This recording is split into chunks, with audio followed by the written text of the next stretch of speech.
one of the hardest things that I've found in my life was spending less time with people that I enjoyed, but were not helping me get to where I wanted to go. And that may sound bad to some of you guys because you're like, well, you shouldn't just be spending time with people that you can, learn from or get something from.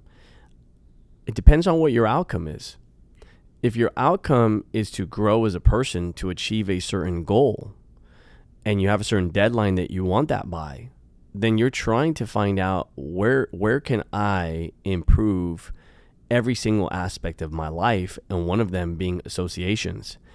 If your outcome is to just, enjoy life, which I think that should be a part of it. And I'm not here to tell people what is right for them. And I know that's what a lot of people are looking for. They're looking for the critique of how are you to tell me, or who are you to tell me you're just a selfish person. You just want these things in your life. I'm here to help the person that says, I want something in my life, and I realize that I'm going to probably have to build some relationships with a new set of mentors, friends, contacts, associates in life.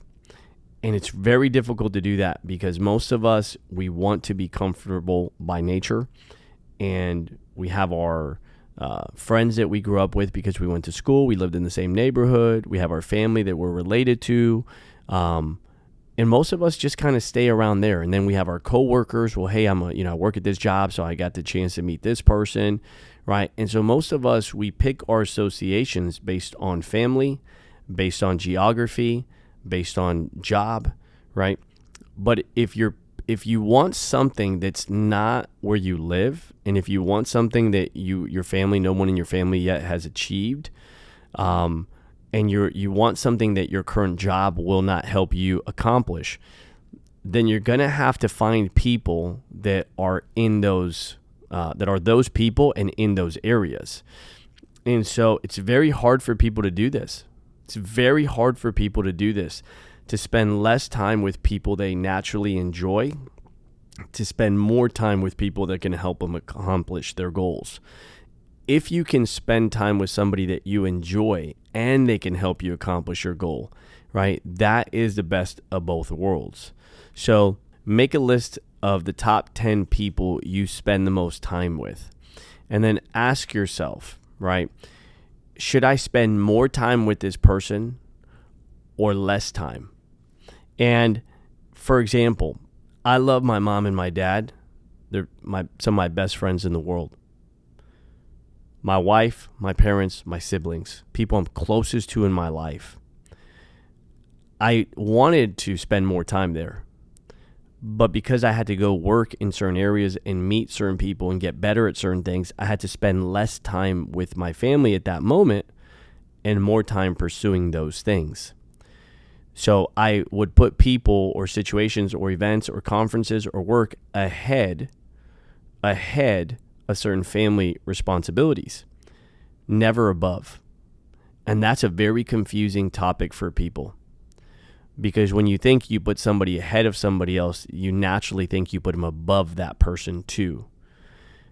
I spend more time with certain agents in my office and certain partners and certain doing certain work, right? Many of you watching this, maybe you don't spend 8 hours with your wife or your husband or your kids every day, but you spend 8 hours with your colleagues or at work. That does not mean that you value your colleagues or your work more than you value your family. If anything, you do that so you could provide for your family. So don't feel bad about having to spend less time with people that you love so that you can give them the life that you want to, or give yourself the life that you want to. We recently purchased our dream home coming up on a year and a half ago. And it's a beautiful home, acre and a half, $2.65 million home, 2 homes, pool, gazebo, private, gated, mile from the lake, just a beautiful home. And I've told myself my whole life, like, I want to give this to my family. I want to give this to my parents. I want to give this to my wife. I want to give this to my kids. All those things are true, but I also want to give it to myself. I also want to give it to that little kid that didn't have it, that little boy that didn't have it, that young man that didn't have it, that wanted it. And so don't ever feel bad about making short-term sacrifices so you can have long-term victory. And in doing that, you may have to spend less time with certain people and more time with others. So get clear on that for yourself. If you're truly committed to building a certain life, you may have to make some sacrifices. Not you may, you will have to make some sacrifices. And who you spend time with will be one of them. But on the flip side of that, when you've made it, you can then go and give those people that you love some of the best experiences in the world. And what I've realized is that my quantity of time used to be higher, but my quality of time was lower. Today, my quantity of time is lower, but my quality of time is higher. And we appreciate each other more.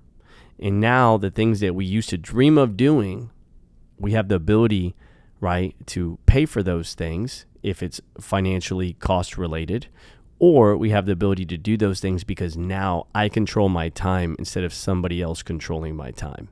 And that's really important to me, to control my time, to control my environment, to control my income, to have control, as much control as we can over our life. Obviously, health, there's things you can do, and then there's stuff that happens that we don't have control over. And, we pray to God those things don't happen. We do our best to control those things. And then if they do, we deal with them as best as we can. But control the things that you can control. And one of them is who you spend time with and how you spend your time. If you found value in this video, please subscribe, like the video, and we'll see you on the next one. Take care, everybody.